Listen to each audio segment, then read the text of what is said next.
We've had some great will they won't theys over the journey. As a kid, I grew up with friends being Ross and Rachel, the great will they won't they. Well, one of the AFL's will they won't theys has come to fruition, with West Coast departing ways with Adam Simpson. It has been a messy footy club for quite some time. I'm going to discuss all of that, as well as Simo's legacy, what I think of him as a coach, the good, the bad, the ugly, and what's next for the West Coast Eagles. Let's go.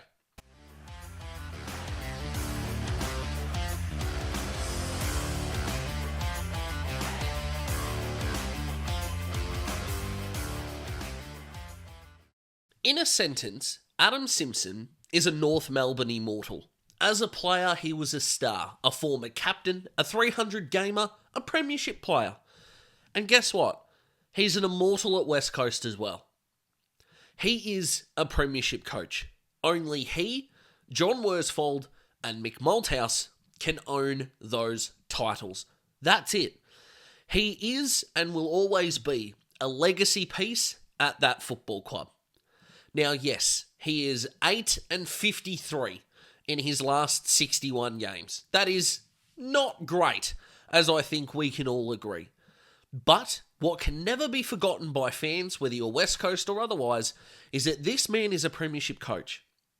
He was also a guy who implemented an almost perfect game plan. The Weagles Web of 2015 was so fun to watch.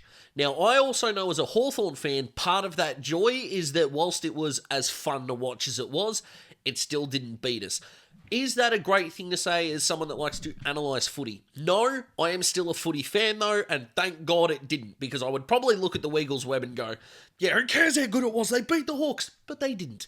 However, that 2018 grand final was amazing. And a genuine testament to a lot of people. Simo, Sam Mitchell, Nathan Vardy, Liam Ryan, Dom Sheed, and every single other player that played in that grand final. The Norm Smith medalist in Luke Shuey is another that comes to mind. Everyone deserves some credit there, but the coach deserves the credit. Players get credit all the time.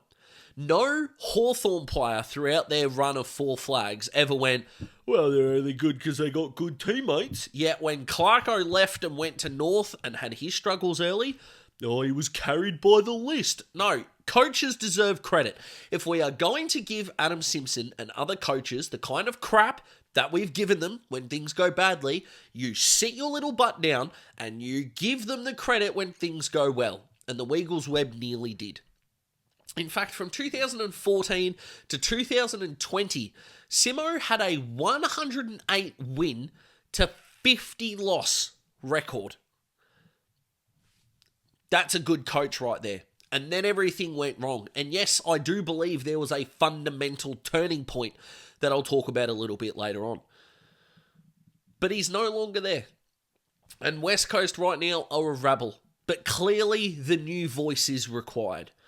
Now, there is still a part of me that thinks it took them a while, West Coast, but the more and more I kind of dissect it in my own mind, I know that this was the right choice.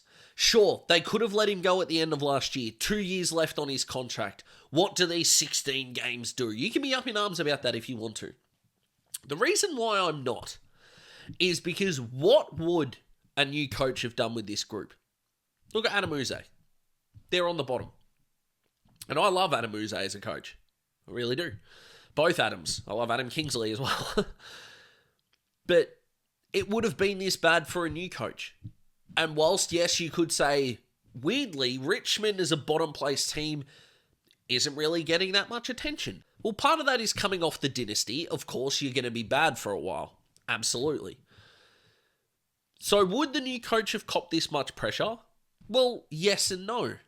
They wouldn't have in Victoria, because what they don't want to tell you about Victorian bias is they wouldn't have cared. They only cared about Simo still being there because he was an easy one to target. Ken Hinkley and Luke Beveridge being the other two in that kind of triangle of coaching hell. If you want to add Chris Fagan there to the square before Brisbane turned their season around, good luck to you. But as it stands, Simo still being there became absorption. Let's absorb it. Let's absorb the crap, throw it all at us, and let's go from there. Now, fundamentally, the way West Coast did list management, the way that West Coast did their game style, was wrong. So wrong and so bad. Nothing will take away from that. And that will become a discussion point. But as it stands right now, where they were at was bad enough. I can understand the decision to keep him for this year and absorb as much as they could. And now he's gone. Now, this little bit here is for West Coast. You released a club statement that was 2 paragraphs long for your previous premiership coach, and you gave him no thank you, barely any gratitude. Sums this club up at the moment. Seriously, they are a wreck. Harley frickin' Reid distracted the football world from one of the worst run organisations in this country right now, especially sporting. It's a disgrace. He won you a flag, right? Other fans can bag him, can boo him, do whatever you want to do. That's fine. That's life. Luke Beveridge is laughing right now because he won his flag. He's still getting shit from opposition supporters. He even has his own supporters giving him crap. But I would bet my bottom dollar that if Luke Beveridge was sacked tomorrow, which he won't be, the Bulldogs as a football club would shower him with as much appreciation as you possibly could to one individual. And sure, there are reasons for that. The premiership drought was longer. I get it. But fuck me, any chance for some respect? Honestly. And then Don Pike in the presser going, we want him to coach one more game. And the look on Simo's face was clearly, you didn't fucking tell me that. And then Simo has to go, well, I haven't thought about it. And you know what? In my opinion, he should for the fans. If he's comfortable. A chance to say goodbye and thank you, I understand. Even though they wanted you out, I can understand wanting to do it for the fans. But if he turned around and went, how about go yourself? I would get that too. I respect either decision.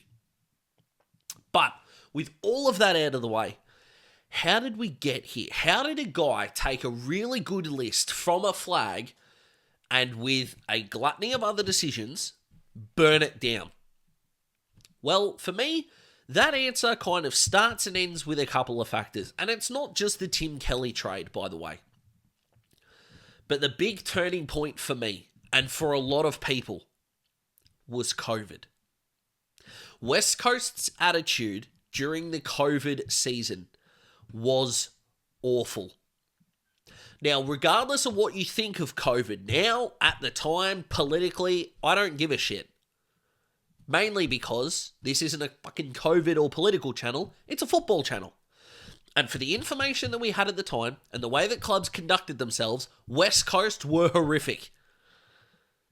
The attitude, the sass, the downplaying stuff, the stuff that was passed down to his players like they just didn't give a shit, was not good enough.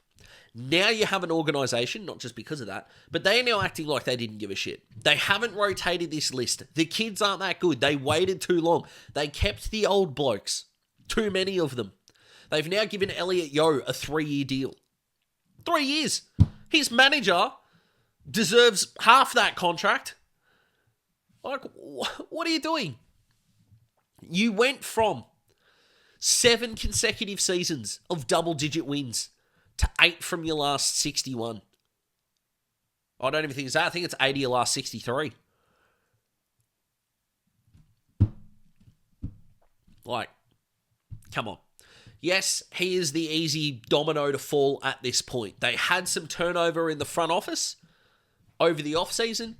Things haven't really improved much. You got to get rid of the coach. It's not a bad decision by the Eagles. It's just been handled really badly. And part of what's frustrating now is, what do you do now? How is this going to be fixed? And you might think, get this coach in. And I'll talk about those candidates in a bit. But they're not going to be fixed for a while. 3-4 years down the road, the rebuild coach never survives, apparently. So what are they going to do? What are they going to do to fundamentally turn this around? It's not one person. Sorry, it's not. Richmond overhauled their coaching staff for Damien Hardwick at the end of 2016. Clarko brought Andrew Russell with him. Brought Damien Hardwick, ironically, with him the day he was at Hawthorn and said they would come with him and brought them with him straight away.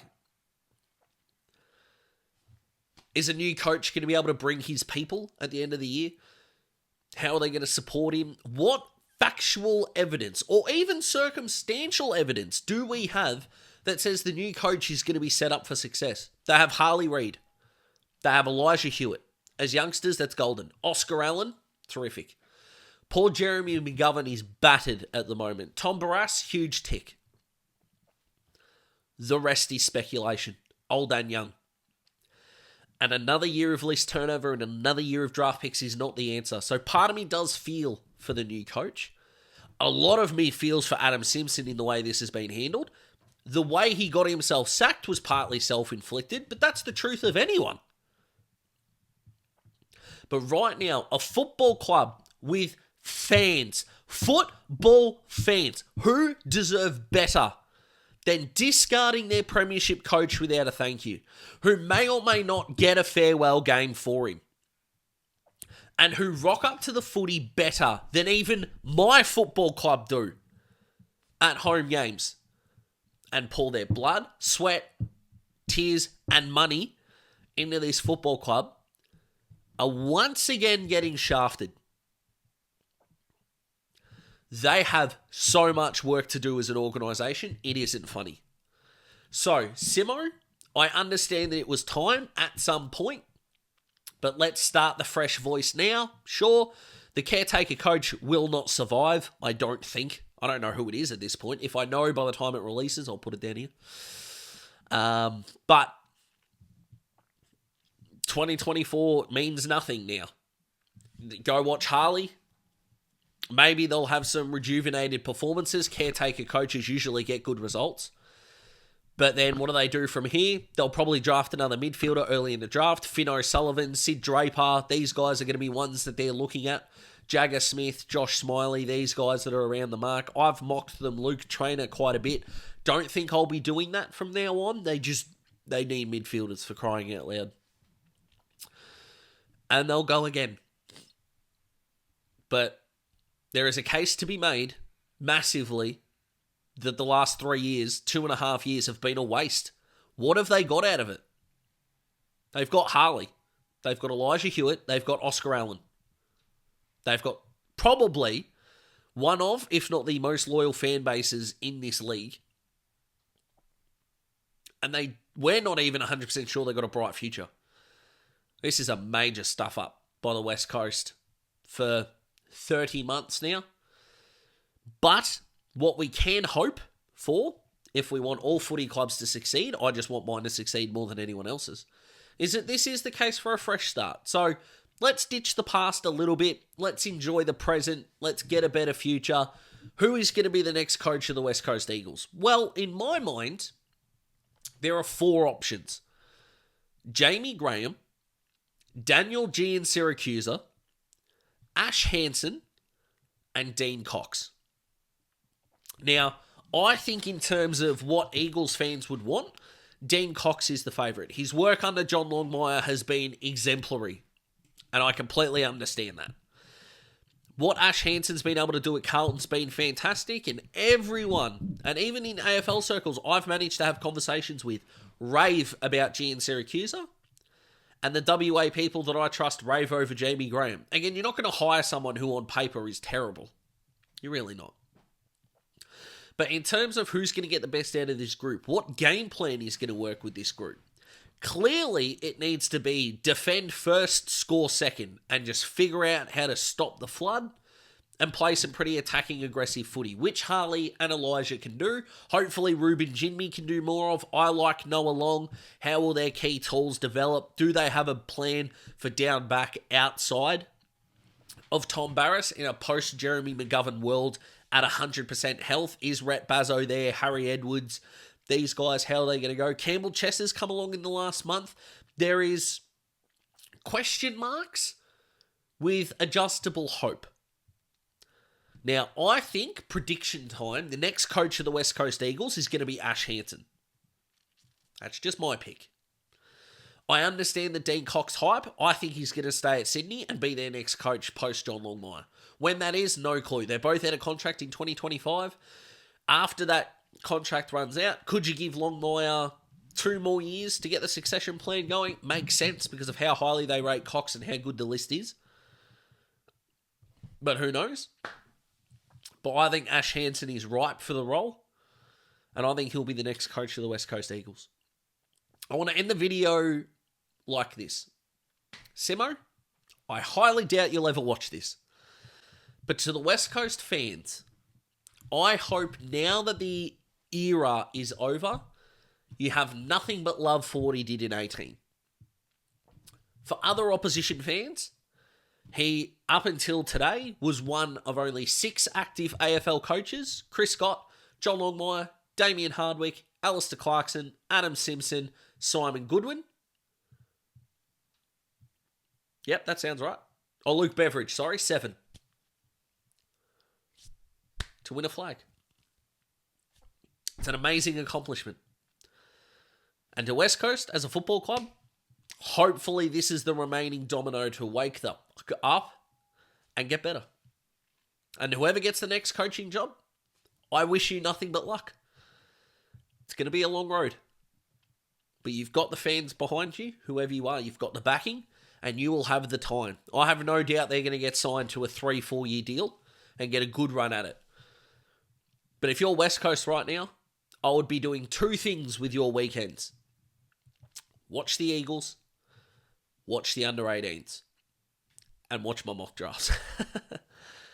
But to Simo himself, congratulations on a fantastic coaching career. He will go down as a premiership coach with an above 50% win rate. That's pretty damn impressive. And he'll also go down as the 3rd longest tenured coach at the Eagles, behind the other 2 men that won flags in Worsfold and Malthouse. And whatever next chapter of his life comes about, I do wish him all the best. For the good and the bad that's happened, from the flag to the attitude during COVID, from the last 3 years to the Weagles web. It's been a hell of a ride, Eagles fans. I hope you've enjoyed it as best you can. And to Simo and to the Eagles fans, for whatever the future holds, I wish you nothing but the best. And hopefully the Eagles don't get better than the Hawks anytime soon. They're my thoughts on the Adam Simpson sacking not too long after it was announced. So it is probably more of an emotional chat than a logistical one, but it is what it is. What do you think? Comment below, let me know. Like the video if you like the video. Subscribe to join the Daz Talks Footy family. We're at 3,050 already. This is nuts. I am loving the support at the moment, and I love you. So keep your chin up, keep being the legend that you are, and I'll talk to you, yes, tomorrow. Goodbye.